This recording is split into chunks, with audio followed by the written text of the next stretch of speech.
Saudara, polisi kembali menyisir area perkebunan di sekitar lokasi ditemukannya remaja dalam kondisi tewas terkubur di Kabupaten Padang Pariaman.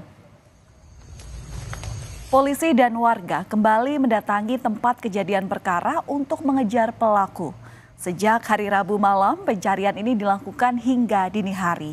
Penyisiran ini dilakukan berdasarkan laporan warga yang melihat aktivitas mencurigakan dari sosok yang ciri-cirinya sesuai dengan terduga pelaku. Namun penyisiran dan pengejaran belum membuahkan hasil. Dan hari ini polisi kembali melanjutkan pengejaran dan penyisiran dengan menambah jumlah personel dan memperluas area pencarian.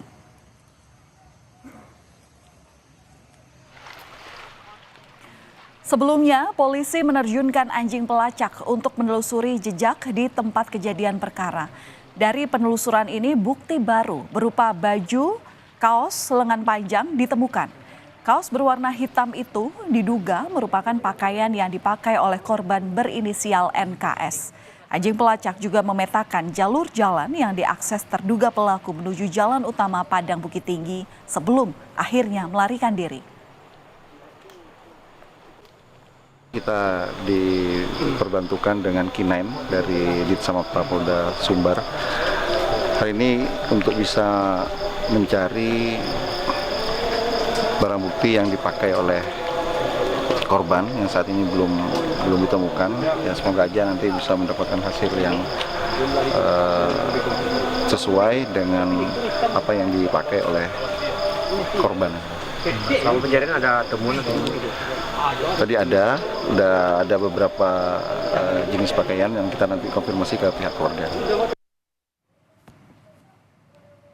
Saudara, sosok yang diduga korban terekam sebuah video amatir oleh warga. Korban di sini terlihat sedang menjajakan gorengan. Peristiwa ini diduga terjadi pada awal September sebelum korban ditemukan tewas pada 8 September silam. Sementara itu kakak korban memastikan baju yang ditemukan sebagai petunjuk baru merupakan pakaian yang terakhir kali dipakai oleh korban.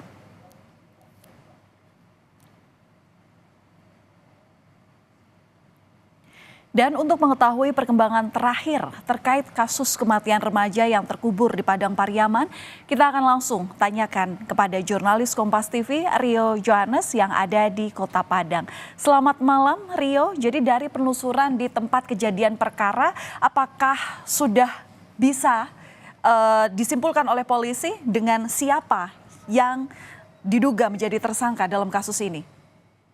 Ya, Valen dan juga saudara, itu sejak Kamis Kamis dini hari, yaitu pihak kepolisian sudah melakukan pencarian di area TKP. Mereka kembali melakukan penyisiran di area tersebut karena ada laporan warga yang melihat aktivitas mencurigakan di mana orang yang dilihat itu ciri-cirinya menyerupai seperti terduga pelaku, sehingga dilakukan pencarian hingga Kamis dini hari. Namun memang dalam hal ini pihak kepolisian belum berhasil mendapatkan atau menangkap terduga pelaku tersebut. Pada Kamis pagi tadi hingga hari ini, malam ini, yaitu pihak kepolisian juga masih terus melakukan pencarian, memaksimalkan pencarian dengan menambah jumlah personil dan melakukan pengepungan di area perkebunan itu. Dan memang sampai sejauh ini pihak kepolisian belum dapat menemukan terduga pelaku ini. Dan untuk identitas dan ciri-ciri pelaku itu sudah dikantongi oleh pihak kepolisian. Demikian, Valen. Iya, Rio, tadi Anda menyebutkan bahwa polisi ini sudah mengantongi ciri-ciri dari terduga pelaku.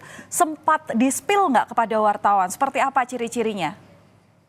Ya, sejauh ini memang Valen, pihak kepolisian belum mau menyebutkan ciri-ciri ataupun inisial dari terduga pelaku ini. Terduga pelaku ini didapatkan berdasarkan dari keterangan saksi-saksi yang sudah dilakukan pemeriksaan oleh pihak kepolisian dan memang didapati satu terduga pelaku. Dan untuk peristiwa ini, kasus ini memang pihak kepolisian selain tidak menyebutkan identitas dan ciri-ciri pelaku, juga tidak menyebutkan berapa jumlah terduga pelaku ini dalam yang menyebabkan tewasnya gadis penjual gorengan di Kabupaten Padang Pariaman ini. Demikian, Valen. Oke, ciri-ciri memang sudah dikantongi, tapi kemudian yang jadi penasaran adalah seperti apa bukti-bukti yang kini sudah dipegang oleh polisi. Karena kita tahu pasti setelah kejadian ini terungkap pada tanggal 8 September, pasti penyelidikan ini terus dilakukan oleh polisi. Gimana, Rio? Ya, Valen, sejauh ini memang pihak kepolisian baru melakukan pemeriksaan terhadap keluarga terdekat dari korban dan juga orang-orang yang melihat korban dan berkomunikasi dengan korban di hari terakhir sebelum dia dinyatakan hilang. Dan dari hasil olah TKP juga ditemukan barang-barang bukti berupa jilbab korban, baju korban, sendal, gelang, dan juga cincin milik korban yang ditemukan di lapangan. Dan itu juga dibantu dengan unit dari K9 anjing pelacak.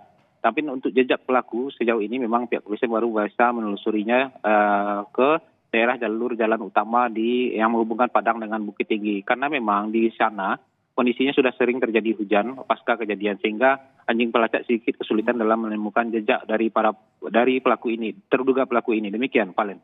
Iya, tentu yang ditunggu oleh masyarakat adalah bagaimana kemudian polisi ini bisa mengungkapkan hasil dari penyelidikan secara transparan kepada publik.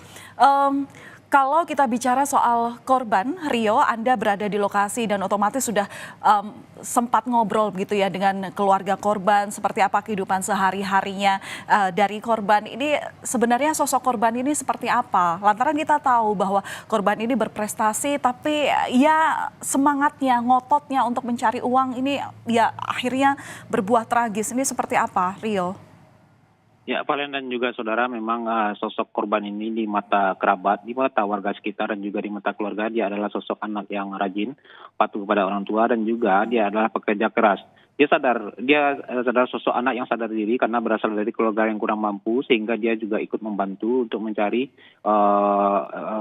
uang untuk membantu perekonomian keluarga. Dan tidaknya uang yang dia cari bisa untuk memenuhi kebutuhan belanja dia sehari-hari.